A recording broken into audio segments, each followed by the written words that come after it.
4 நாட்களுக்கு முன்பு திருச்சியில் ஒரு கூட்டம் நடந்துச்சு. அங்கேயாவது மோடி பெரியார் போட்டோ தான் எடுத்தாங்க, இங்க எடப்பாடி பழனிசாமி போட்டோவை எடுத்துட்டாங்க. அப்படிப்பட்ட நிலைமையில் இருக்கு இன்னைக்கு அதிமுக.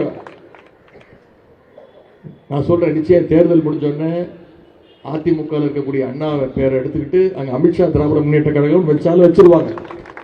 அதிமுக கொடியில் இருக்கக்கூடிய அண்ணாவுடைய புகைப்படத்தை எடுத்துட்டு அங்க அமித்ஷாவுடைய போட்டோவோ மோடியோட போட்டோவும் வச்சாலும் வச்சிருவாங்க.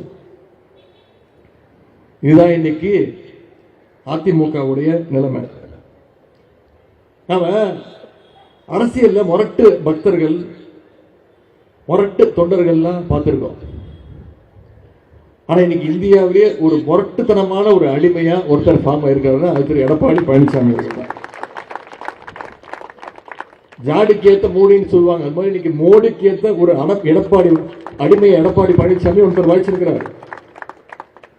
நம்ம அவசரமா எங்கேயாவது வெளில போகணும்னா, நம்ம வீட்டுல கார் இல்லை பைக் இல்லைன்னா என்ன பண்ணுவோம்? ரேபிடோல புக் பண்ணுவோம், ஓலால புக் பண்ணி வர சொல்லி அவசரமா வா போகணும் அப்படின்னு சொல்லிட்டு போயிடுவோம். அது மாதிரி இன்னைக்கு பாஜக அதிமுக புக் பண்ணி வச்சு அவங்க அவசரத்துக்கு யூஸ் பண்ணிட்டு இருக்காங்க.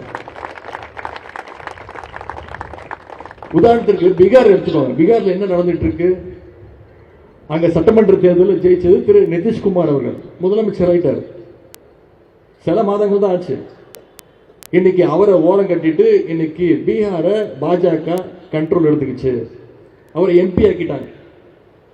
நிதிஷ்குமார் அவர்கள் 10 முறை முதலமைச்சரானவர். 10 முறை முதலமைச்சரான திரு நிதிஷ்குமார் அவர்களுக்கு இந்த நிலைமைன்னா, இந்த எடப்பாடி பழனிசாமி ஊருக்கு போய் முதலமைச்சரானவர். இவரெல்லாம் ஊடி தந்து போயிடுவாங்க. எலெக்ஷனுக்கு அப்புறம் பாருங்க, அதிமுகவை பாஜக முழுங்கி துப்பிடும். அவ்வளவுதான் உன் நிலைமை. அப்படி பாதம் தாங்கி பழனிசாமி எல்லாம் திரு மோடி அவர்கள் எதிர்த்து நிற்கிறதுக்கான அந்த தைரியம் கிடையாது. இன்னைக்கு இந்தியாவிலேயே பாஜகவை எதிர்த்து கேள்வி கேட்கக்கூடிய ஒரே தலைவர் நம்முடைய தலைவர் அவர்கள் தான்.